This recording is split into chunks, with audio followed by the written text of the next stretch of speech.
이번에 여러분들께서 하나님이 현실이 되게 하라라는 가슴 떨리는 주제를 가지고 46차 특세를 가지는 것 정말 축하를 드리면서 제가 그 주제를 받아들고서는 제 가슴이 먼저 떨렸습니다. 야, 이렇게 멋있는 주제가 있을 수도 있구나 하는 생각을 가지고 여러분들이 함께 묵상할 시편 70편 5절 말씀을 펴서 읽었습니다. 아마 오늘 이 예배에 참석하신 분들 이 시편 70편 5절 말씀 정도는 외우고 오늘 이 특세에 참석하지 않았나 그렇게 생각을 합니다. 앞에 계시는 몇 분들에게 이렇게 쉬워서 제가 좀 외우고 있는지를 확인해 보고 싶은데 여러분 같이 한번 외워볼까요? 나는 가난하고 시작. 나는 가난하고 궁핍하오니 하나님이여 속히 내게 임하소서. 주는 나의 도움이시요 나를 건지시는 이시오니 여호와여 지체하지 마소서. 대단하시군요. 화면에 한번 여러분 이 시편 70편 5절을 한번 보여드릴 테니까 우리 크게 자신 있게 한번 외우시면서 하나님이 현실이 되게 하도록 하기 위하여 우리가 이번 이 기간 동안에 이 말씀을 계속해서 마음속에 묵상하고 외웠으면 참 좋겠습니다. 시편 70편 5절 다 같이 시작. 나는 가난하고 궁핍하오니 하나님이여 속히 내게 임하소서. 주는 나의 도움이시요 나를 건지시는 이시오니 여호와여 지체하지 마소서. 아멘. 하나님께서 현실이 될 줄 믿습니다. 우리의 삶의 현장에 하나님께서 찾아오셔서 우리의 간절한 소원을 현실로 바꾸어 주실 줄 믿습니다. 여러분 혹시 김기덕 감독이라고 아십니까?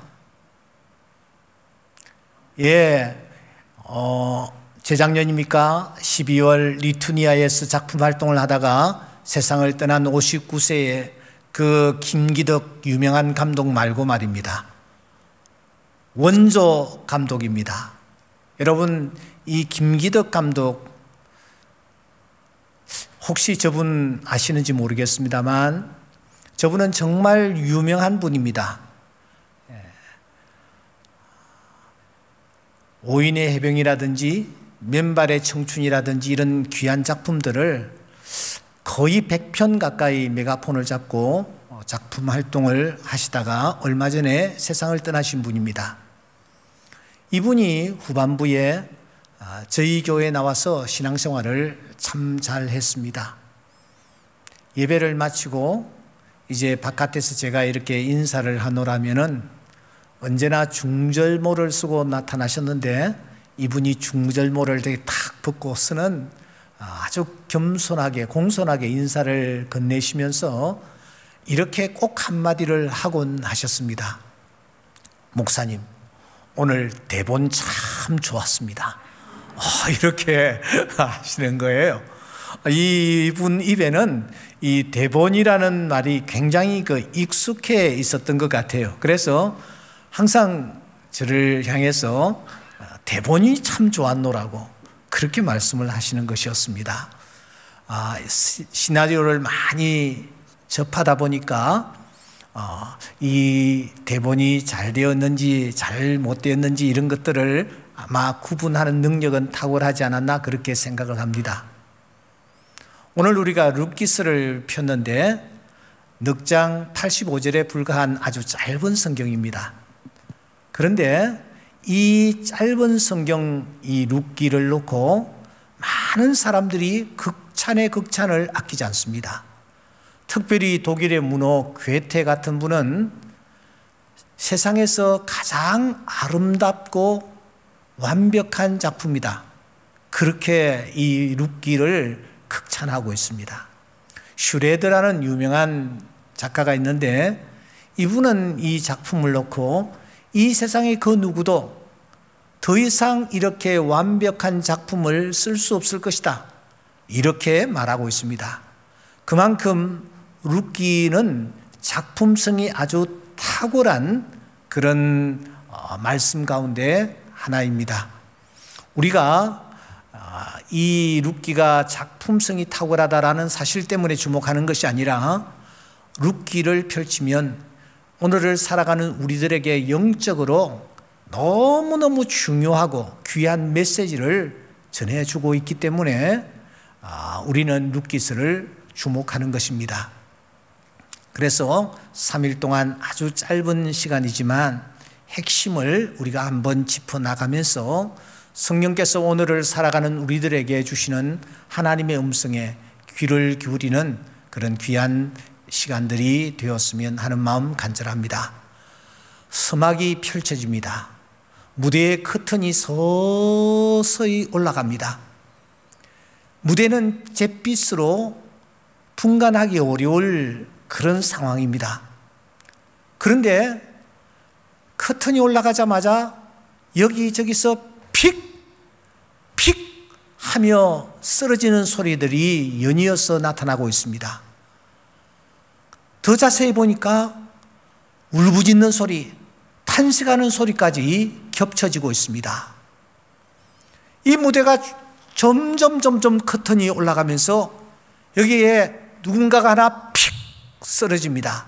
자세히 보니 제일 앞장섰던 엘리멜렉이라는 사람이 쓰러집니다. 이 사람은 하나님은 나의 왕이시다라는 이름을 가진 그런 사람이었습니다. 평소에 하나님을 잘 경외하던 사람이었습니다. 그런데 이 사람이 제일 먼저 픽 쓰러지는 거예요. 다시 바라보니 무대 위에서 두 젊은이가 픽 하면서 쓰러집니다. 5절에 등장하는 말론과 기론이라는 두 아들이 쓰러지는 것입니다. 이제 이들은 갓 결혼했습니다. 행복한 가정 꾸려 나가리라는 꿈을 가지고 있는 젊은이들이었습니다. 이 젊은이들이 여기서 픽, 저기서 픽 하고 쓰러집니다. 무엇이 쓰러집니까? 여러분 21절에 보시면 풍족하게 나갔더니 비어 돌아오게 하셨느니라. 재산이 다 사라집니다. 쓰러져 버립니다. 그 많던 재산들, 풍족했던 재산들이 어느 순간 다 쓰러지고 시야에서 사라져 버리는 것입니다. 재산만 사라졌습니까? 여러분 19절을 주목하시기 바랍니다. 12절을 주목하시기 바랍니다. 이가 나옴이냐? 늙어 더 이상 알아보기 힘들 정도로 12절에 보시면 늙었다라는 표현이 있습니다. 어느 순간 세월이 흘러 그가 가지고 있던 젊음도 다 쓰러지고 말았습니다. 그러다 보니 그는 12절에 있는 대로 1절에 있는 대로 꿈도 이제는 쓰러지고 말았습니다. 희망도 쓰러지고 말았습니다. 모든 것이 다 쓰러지고 말았습니다. 이런 일들이 한 10년 어간에 그 가정에서 일어나고 말았습니다. 이제 무대 위에는 오직 한 사람, 늙고 이제 볼품도 없는, 아무것도 가진 것이 없는 한 여인이 그냥 쭈그린 채 무대 위에 앉아 있을 뿐입니다. 여러분, 이 일이 도대체 언제쯤 일어난 일이었을까요? 오늘 1절에 보시면 사사들이 치리하던 때라고 그때를 우리에게 소개하고 있지 않습니까? 사사들이 치리하던 때가 도대체 어떤 때란 말입니까? 바로 이 사사기, 이 룻기서 앞에 사사기서가 이 위치에 있는데 21장 25절 말씀해 보시면 그때 이스라엘에 왕이 없으므로 사람이 각기 자기의 소견에 옳은 대로 행하였더라고 했습니다. 그때 사사들이 치리하던 때입니다. 왕이 없어서 사람이 각기 자기 소견에 옳은 대로 행하였더라고 기록하고 있는데 바로 그때에 있었던 일을 지금 우리에게 알려주고 있는 것입니다. 그때에 엘리멜렉이라는 사람이 있었습니다. 베들레헴에 살고 있었습니다. 그런데 그 베들레헴에 흉년이 들었답니다. 오늘 우리가 시편 70편 5절 말씀에 나는 가난하고 궁핍하오니 했는데 그야말로 흉년이 들어서 가난하고 궁핍한 그런 상황에 이 가정이 돌입했습니다. 바로 그때에 이 가난과 궁핍 상황 속에서 이 엘리멜렉이라는 사람이 리더가 어디를 여러분 떠올립니까? 이 가난과 궁핍을 내가 해결하기 위해서 내 가족들을 제대로 살려내기 위해서 내가 어떻게 해야 될 것인가를 고민하던 이 리더 엘리멜렉이 어디를 떠올립니까? 그는 모압을 떠올립니다. 모압을 떠올려서 모압으로 내가 가면은 내 가족들을 이끌고 가면은 그곳에서 흉년을 피하고 다시 잘 살 수 있을 것이라고 그렇게 생각합니다. 문제는 그 상황에서 이 엘리멜렉이 하필이면 왜 모압을 떠올렸을까 하는 것입니다. 여러분, 가나안 땅에 살고 있던 아브라함도 흉년을 만났습니다. 그때 그는 가족들을 이끌고 어디로 가느냐? 애굽으로 내려갑니다. 이삭 때에도 흉년이 났습니다. 그때의 이삭은 이 흉년을 피하기 위해서 어디로 내려가려고 했느냐? 애굽으로 내려가려고 했습니다. 야곱 시대에도 흉년이 들었습니다. 그때 야곱은 자기의 아들들을 어디로 보냅니까? 애굽으로 보내어서 흉년을 피하려고 한 것입니다. 그런데 유독이 이 엘리멜렉은 저 남쪽에 위치한 애굽이 아니라 동쪽에 위치한 모압이라는 땅을 떠올리며 그 모압 땅에 가서 흉년을 피할 것이라고 생각을 하는 것입니다. 그리고 이 가족들을 이끌고 지금 모압으로 향하여 갔습니다. 여러분, 이 엘리멜렉이 모압을 왜 떠올렸을까요? 모압을 어떻게 알게 되었을까요? 마태복음 1장 5절 말씀에 보시면 살몬은 라합에게서 보아스를 낳고 보아스는 룻에게서 오벳을 낳고라는 말씀이 있습니다. 여러분, 라합은 어느 시대 사람입니까? 여리고 성이 멸망할 때에 등장하는 인물입니다. 보아스는 어디에 등장을 합니까? 바로 이 룻기스에 등장하는 인물입니다. 그러므로 우리가 엘리멜렉이라는 사람이 어느 시대 사람이었는지를 짐작하는 것은 그렇게 어렵지 않습니다. 엘리멜렉은 애굽에서 이스라엘 백성들이 출애굽을 할 때에 그때는 없었습니다. 그러나 이 엘리멜렉은 이스라엘 백성들이 광야 생활을 할 때에 광야에서 태어난 인물입니다. 그러므로 이 엘리멜렉은 어디를 경험했느냐? 모압을 경험한 사람이라는 것을 우리는 확인할 수가 있습니다. 여러분, 이스라엘 백성들이 모세의 인도로 이제 출애굽을 하게 되죠. 홍해를 건너게 됩니다. 그리고 이스라엘 백성들이 시내산에 도착을 합니다. 출애굽기서 19장이죠.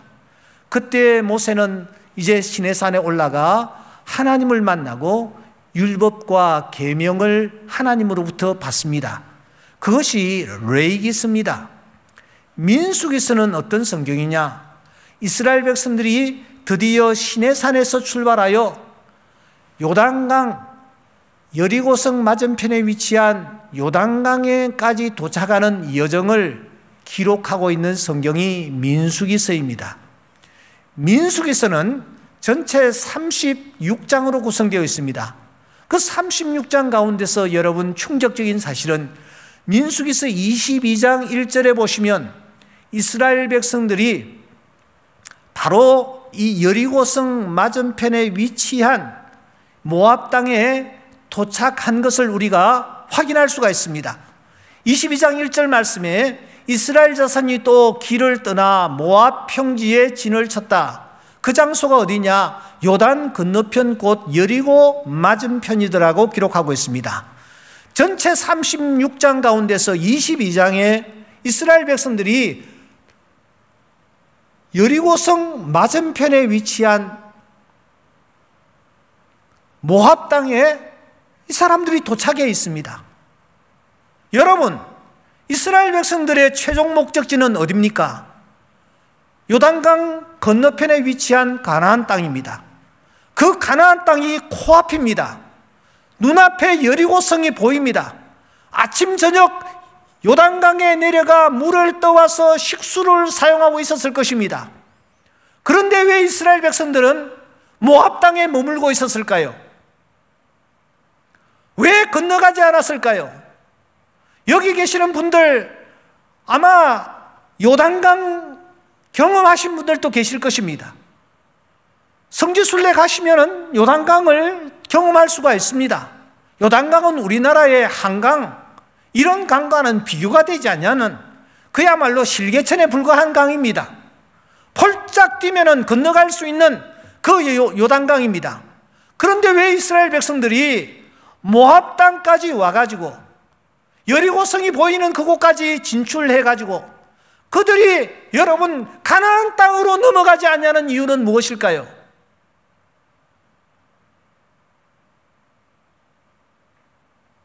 왜 넘어가지 않았을까요? 성경은 그들이 가나안 땅으로 넘어가지 않냐고 모압 땅에 그렇게 오랜 기간 동안 머문 이유를 두 가지로 우리에게 설명을 합니다. 첫째는 민수기에서 25장 1절 말씀입니다. 25장 1절 말씀에 보시면은 이스라엘 백성들이 그 모압 땅까지 진출해서 머물고 있었는데 그 모압에 살고 있는 여성들이 너무너무 아름다웠던 것 같습니다. 그래서 이 모압에 있는 여자들과 음행을 하느라고 이 사람들이 거기에 주저앉아 있었던 것입니다. 또 하나 중요한 이유가 있습니다. 민수기에서 32장 1절 말씀에 보시면 이 모압 땅은 아주 비옥한 땅이었습니다. 초지가 아주 좋은 땅이었습니다. 광야 생활을 하던 이스라엘 백성들은 완전히 눈이 뒤집혀서 여인들이 너무너무 아름다워 그 여인들과 즐기다가 그들은 즐기느라고 그들은 그 모압 땅을 떠나고 싶지 않았던 거예요. 뿐만 아니라 초지가 너무너무 좋았기 때문에 그 풍성한 그 땅을 떠나고 싶지 않았던 것입니다. 그래서 이들은 코앞에 목적지 가나안 땅이 눈에 보이는데도 불구하고 여리고성이 보이고 가나안 땅이 보이는데도 불구하고 이들은 모압 땅에 주저앉아 있었던 것입니다. 민수기서 22장 1절에 도착한 이들이 민수기서 36장까지 그들은 떠나지 않냐고 그 모압 땅에 머물고 있었던 것입니다. 모압 땅은 어떻게 생긴 땅입니까? 태생적으로 어떻게 생겼습니까? 소돔성에 살고 있던 룻이 불탈 때에 사이들도 죽고 아내도 소금 기둥이 되고 딸 둘과 함께 룻이 살아났습니다. 그때에 이 딸 둘이 아버지를 술 먹여 놓고 정신을 차리지 못하게 하고서는 아버지와 잠자리를 같이 하여 태어난 자식이 모압이지 않습니까? 그러므로 모압은 태생적으로 유혹의 땅이었습니다. 그 유혹의 땅에 이스라엘 백성들이 목적지를 잃어버리고 모압에 머물렀었고 그때에 오늘 본문에 등장하는 엘리멜렉이 그 현장에 있었던 것입니다. 어찌어찌하여 그가 가나안 땅을 건넜고 베들레헴을 기업으로 받고 가정생활을 하고 있었지만 자꾸 떠오르는 거야. 그 모압 땅에 있던 미스김, 룸사롱, 무슨 다방, 마사지실 떠오르는 거예요. 잘 있는지. 너무너무 좋았었는데, 멋있었는데, 이런 생각을 하고 있던 차에 여러분, 베들레헴의 흉년이 탁 터지자 그 흉년을 빌미로 하여 이 엘리멜렉이 자기 가족들에게, 야, 여기 흉년이 났으니 모압으로 가자. 내가 잘 알고 있는데 모압은 우리가 가난과 궁핍을 피할 수 있는, 흉년을 피할 수 있는 그런 곳이야. 걱정 마. 날 따라와. 너희들 날 따라오면 돼. 오늘 1절에 보면, 1절 이하에 보면은 그라는 대명사가 무려 6번이나 동작합니다. 엘리멜렉은 굉장히 카리스마가 대단했던 사람인 것처럼 우리가 확인할 수 있습니다. 나를 따라와. 걱정 말고 따라와. 내가 가는 곳에 흉년을 피할 수 있는 적지야. 그러니까 너희들 나를 따라와 하고서는 이 엘리멜렉이 가족들을 이끌고 모압으로 갔던 것입니다. 하지만 그 결과는 어떻게 나타났습니까? 자기가 먼저 픽 쓰러져 죽는 거예요. 제일 먼저 쓰러지는 거예요. 아버지를 따라갔던 두 아들, 거기에서 픽 쓰러지는 거예요. 그 많던 재산들 다 쓰러지는 거예요. 젊음도 다 어느 순간 다 쓰러지는 거예요. 더 이상 꿈과 소망을 가질 수 없는 그런 상황에 지금 이 나옴이라는 이 여성 하나만 남아 있는 것입니다. 여러분, 더 이상 소망이 없습니다. 더 이상 꿈도 없습니다. 늙은 여인 혼자서 도대체 무엇을 어떻게 할 수 있단 말입니까? 그런데 어느 날 모압 땅에 주저앉아 있는 이 여인 나오미의 귀에 소리가 하나 들리는 거예요. 소리가 하나 들리는 거예요. 그 소리는 무엇이었습니까? 6절 말씀에 오시면 그 여인이 모압 지방에서 이런 소리를 듣습니다. 여호와께서 자기 백성을 돌보시사 그들에게 양식을 주셨다 함을 듣고, 여호와에 관한 소리가 들렸습니다. 여호와께서 자기 백성들에게 어떻게 행하셨는지에 대한 소식을 듣습니다. 특별히 양식을 주셨다라는 이 놀라운 소식이 그의 귀에 들리는 것입니다. 들렸습니다. 여러분, 누가 들려주었을까요? 누가 들려주었을까요? 알 수가 없습니다. 사람들이 자기네들끼리 수군수군대는 소리를 들었는지, 바람결의 어떤 소리를 들었는지 알 길이 없습니다만 어떻든 나오미의 귀에 소리가 들렸습니다. 여호와께서 자기 백성들을 사랑하셔서 양식을 주셨다라는 소식이 그의 귀에 들렸던 것입니다. 그때 이 나오미는 이 소리에 반응을 하기 시작합니다. 지금 여러분, 돌아가도 너무너무 많은 사람들에게 뒷담화를 일으킬 수밖에 없는 그런 처지에 있었지만 이 나오미는 그 소리에 반응을 하기 시작합니다. 그리고 그가 하나님께서 양식을 주셨다 하는 그 현장으로 그가 돌아오려고 하는 것입니다. 그런데 여러분, 이 6절 말씀부터 1장 22절 말씀까지 내용을 살피면 돌아온다라는 단어가 무려 12번이나 등장합니다. 그런데 이 돌아온다라는 이 단어가 히브리어로는 슈브라는 단어입니다. 슈브라는 단어가 무려 12번이나 등장을 하고 있는데 이 단어들을 자세히 살피면 6절부터 22절까지 아주 희한합니다.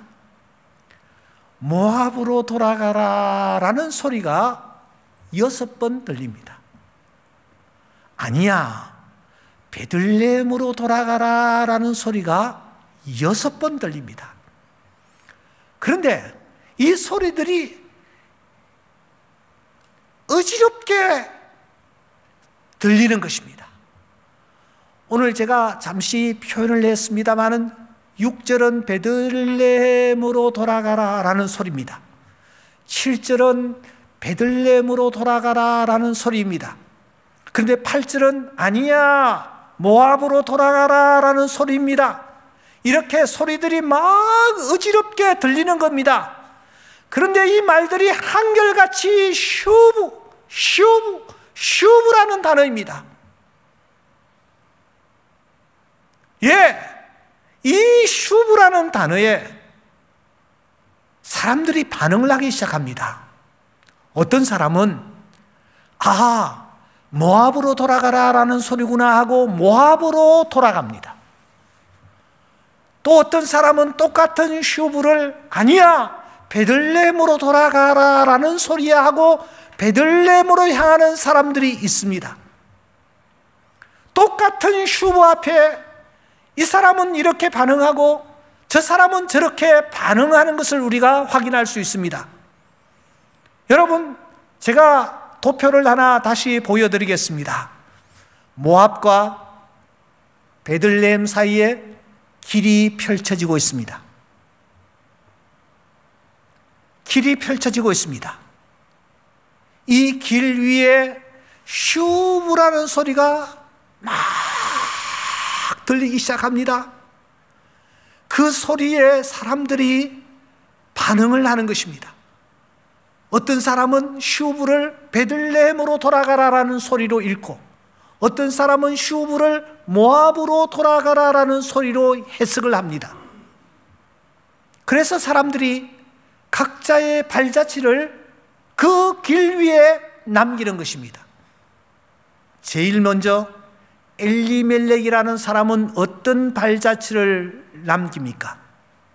엘리멜렉은 베들레헴에서 모압으로의 발자취를 남기고 거기서 끝을 맺습니다. 그는 슈브를 모압으로 돌아가라라는 소리로 해석을 하고 이해를 했기 때문입니다. 오르바라는 여자가 등장합니다. 이 여자는 모압에서 나왔다가 다시 모압으로 되돌아가 버리고 맙니다. 그녀에게 귀에는 베들레헴으로 돌아가라는 소리보다 모압으로 돌아가라는 소리가 더 크게 들렸기 때문입니다. 나옴이라는 여자가 등장합니다. 이 여자는 베들레헴에서 모압으로 향하여 발자취를 남겼습니다. 하지만 그는 주의 말씀을 듣고 여호와께서 자기 백성들에게 양식을 주셨다 함을 듣고 그는 베들레헴으로의 발자취를 그가 남기는 것입니다. 룻은 어떠합니까? 룻은 모압 여인이었습니다. 하지만 이 룻은 모압에서 그가 베들레헴으로의 발자취를 남깁니다. 어머니가 말합니다. 내 동서도 돌아갔지 않았느냐? 돌아가라. 내가 언제 결혼해가지고 아기 낳아서 너의 남편 만들어 줄 수 있겠느냐? 돌아가라. 어머니 그러지 마십시오. 어머니가 가시는 곳에 제가 가겠습니다. 어머니의 하나님이 저의 하나님이 되겠습니다. 어머니가 돌아가시는 곳에서 제가 죽겠습니다. 이런 마음으로 그는 베들레헴으로 향하는 발자취를 그가 끝까지 남기는 것입니다. 오늘 세상에 존재하는 모든 사람들은 이 네 가지 중에 한 종류의 발자취를 지금 남기고 있습니다. 어떤 사람은 엘리멜렉의 발자취입니다. 어떤 사람은 오르바의 발자취입니다. 어떤 사람은 나오미의 발자취입니다. 어떤 사람은 룻의 발자취입니다. 사랑하는 삼일교회 형제자매 여러분, 여러분들은 도대체 지금 어떤 발자취를 남기고 있습니까? 어느 사람 유형에 더 가까운 발자취를 남기고 있느냐라는 것입니다. 계속하여 모압을 향하고 있습니까? 엘리멜렉입니다. 음성을 듣고 잠시 나왔다가 다시 되돌아가고 있습니까? 오르바입니다. 비록 모압을 향하였지만 말씀을 듣고 다시 베들레헴으로 향하고 있습니까? 나옴입니다. 지금은 소망이 없지만 베들레헴으로 향한 발자취를 포기하지 않냐고 꾸준히 걸어가고 있는 상황입니까? 룻입니다. 나는 도대체 어떤 발자취를 남기고 있느냐?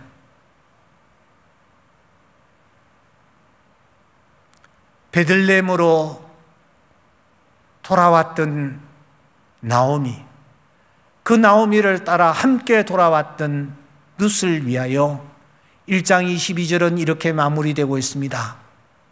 그들이 보리 추수 시작할 때에 베들레헴에 이르렀더라. 여기에 무언가가 지금 담겨 있는 것 같지 않습니까?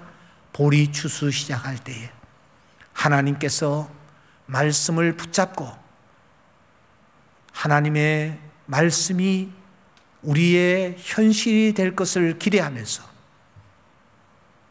베들레헴으로 향하여 돌아왔던 이 나오미와 룻을 위하여 하나님께서 놀라운 일들을 예비해 놓고 계시겠구나라는 우리가 생각을 22절에서 하게 되는 것입니다. 현존하는 리더십 학자 가운데서 아주 유명한, 얼마 전에 한국에도 다녀간 테리 월링이라는 그런 박사가 있습니다. 이분이 아주 중요한 이 얘기를 우리에게 한 바 있는데, 이 사람은 인생의 이 어떤 전환기가 우리에게 펼쳐질 때에 우리가 그 전환기 앞에서 어떤 자세를 취하여야 할 것인지에 대하여 우리에게 설명을 하고 있습니다. 그는 인생이 한평생을 살아갈 때에 4번의 중요한 단계를 거치게 된다, 그렇게 말하고 있습니다. 제일 처음 진입의 단계가 있다, 그렇게 말합니다. 진입. 여러분이 진입이 굉장히 중요한 것 같아요. 내가 어디에 첫 발을 내딛느냐 하는 거죠. 대체적으로 첫 발을 내딛는 그 방향으로 흘러가는 것입니다. 제 고향의 어떤 아저씨가 사진관을 하고 계셨는데, 제가 학교 다닐 때 사진관을 하고 계시던 그분이 그 뒤에 세월이 한참 오르고 난 뒤에도 그 사진관 일을 하고 계시더라고요. 왜? 그 사람이 거기에 진입을 했기 때문입니다. 여러분, 진입이 그래서 굉장히 중요합니다. 내가 어디에 첫 발을 내딛느냐. 테리 월링 박사는 진입이 굉장히 중요하다. 그 진입을 하고 난 뒤에 그 다음에는 평가가 이루어져야 된다, 그렇게 말하고 있습니다. 내가 일생을 놓고 이 길을 걸어갈 것인가? 정말 이렇게 내가 살 것인가? 냉정한 평가를 하는 것이 필요하다라는 거예요. 평가를 하고 난 뒤에는 그 다음에는 정렬을 해라. 그렇게 말합니다. 흔들으라는 것입니다. 흔들어라. 제대로 좀 정렬을 해라. 내 인생을 제대로 정렬을 해라. 그런데 가장 중요한 것은 방향이다. 그렇게 말을 하고 있습니다. 방향. 우리가 인생의 길을 이렇게 걸어갈 때에 진입과 평가와 정렬과 이 방향을 항상 염두에 두면서 살아야 하는데, 이 진입과 평가 사이에 제1전환기가 찾아온다. 그렇게 말하고 있습니다. 이 제1전환기는 언제냐? 27에서 32살 이 정도 연령층에서 제1전환기가 찾아온다라는 것입니다. 혹시 이 자리에 27에서 32살 그 안팎으로 계시는 분들이 있습니까? 여러분들은 인생의 제1전환기에 지금 진입해 있습니다. 여기에서 여러분들이 여러분의 방향을 잘 정해야 합니다. 이때를 놓치면 되지 않습니다.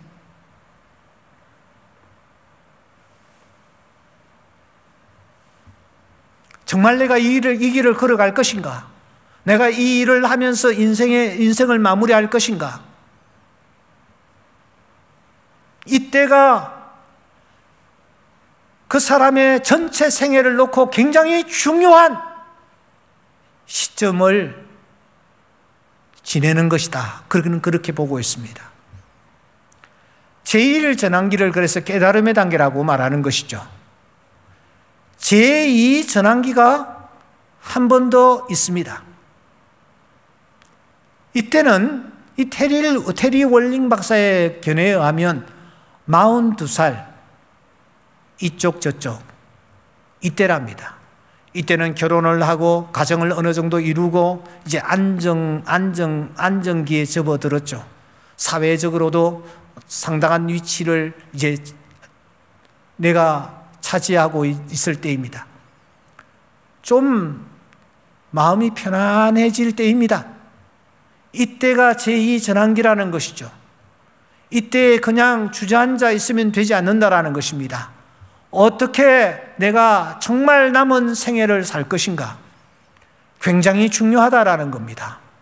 그래서 이 제2전환기, 이때에 우리가 자신의 그 생애를 제대로 파악을 하면서 나아갈 수 있어야 된다라는 것입니다.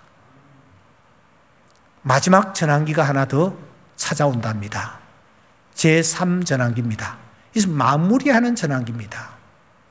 대체적으로 리타이어할 이때 저때 50대 후반, 이때 제대로 마무리를 할 수 있어야 된다. 여러분, 마무리를 잘 하셔야 돼요.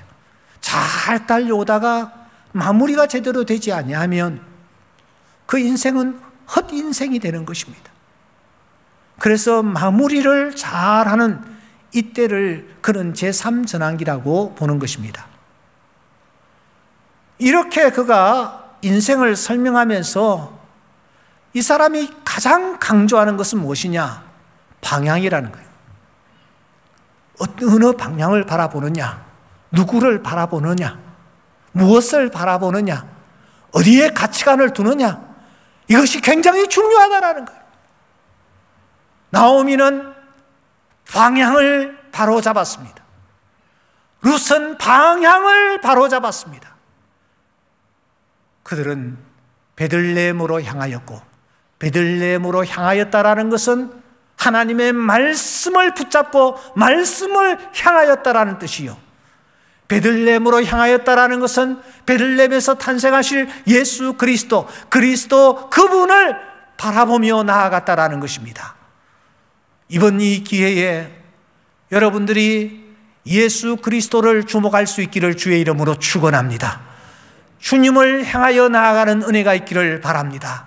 그때에 주님께서 우리를 긍휼히 여기시사 우리를 위하여 보리 추수 시작할 때를 허락하시고 우리를 위하여 보아스를 예비해 주시며 우리를 위하여 밭을 예비해 놓으셨다가 풍성한 은혜를 우리로 하여금 받아 누리게 하는 그런 기쁨을 맛보게 해 주실 줄 믿습니다. 이 은혜가 모두에게 넘칠 수 있기를 주의 이름으로 축원합니다. 여러분들과 함께 찬양을 하나 드렸으면 참 좋겠습니다. 나의 영원하신 기업 생명보다 귀하다. 나의 갈 길 다가도록 나와 동행해 주시옵소서. 우리가 이 찬양 같이 한번 하나님 앞에 올려드리고 진지하게 기도하는 시간을 가졌으면 좋겠습니다. 나는 엘리멜렉 형은 아닌가? 나는 오르바 형은 아닌가? 나는 나오미 형인가? 나는 룻인가? 여러분의 발자취를 다시 한번 점검하면서 하나님 앞에 기도하는 시간 되었으면 좋겠습니다. 나는 가난하고 궁핍합니다. 하나님이여 속히 내게 임하여 주시옵소서. 주는 나의 도움이시오. 나를 건지시는 이심을 믿습니다. 여호와여 속히 내게 임하여 주시옵소서. 이런 마음으로 기도하는 시간 될 수 있기를 소원합니다. 우리 다 함께 자리에서 일어나셔서 간절한 찬양을 하나님 앞에 이 시간 올리기를 원합니다.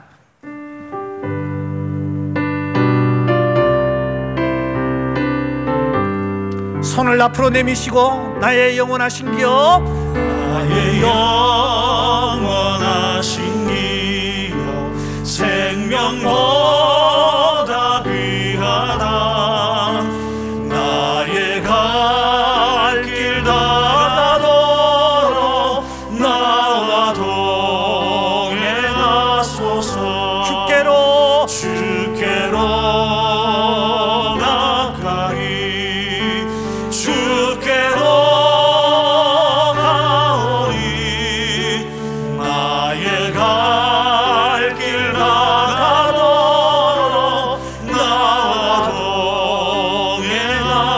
동행하소서. 세상 누구이 아니란과 모든 명예 버리고 험한 길을 가는 동안 나와 동행하소서. 주께로 가까이 주께로 가오리. 나의 갈 길 다가도록 나와 동행하소서. 어두운 골짜 지나가며 험한 바다 건너서 천국문에 이르도록 나와 동행하소서. 주께로 가까이 주께로 가오리. 나의 갈 길 다가도록 나와 3절 한 번 더 드리겠습니다. 어두운 골짜 지나가며 험한 바다 건너서 천국문에 이르도록 나와 동행하소서. 주께로 가까이 주께로 가오리. 나의 갈 길 다가도록 나와 주께로 동행하소서. 주께로 가까이 주께로 가오리. 나의 갈 길 다가도록 나와 동행하소서. 서신 채로 우리 다 함께 간절한 마음으로 통성으로 기도하는 시간을 가지겠습니다. 하나님이 현실이 되는 것, 주의 말씀을 붙잡고 나오미처럼 나아가는 것입니다. 주님께로 나아갑니다. 나의 갈 길 다가도록 주여 인도하여 주시옵소서. 말씀을 붙잡고 나아가는 자 되게 하여 주시옵소서. 부끄럽지만 다시 하나님께로 향하는 자가 되게 하여 주시옵소서. 엘리멜렉과 오르바의 발자취를 남기는 것이 아니라 하나님이여 나오미처럼 룻처럼 베들레헴으로 향하는 발자취를 남기는 나의 남은 생애가 되게 하여 주시옵소서. 이런 마음을 담아 다 함께 주여 한번 크게 외치고 통성으로 기도하는 시간을 갖도록 하겠습니다.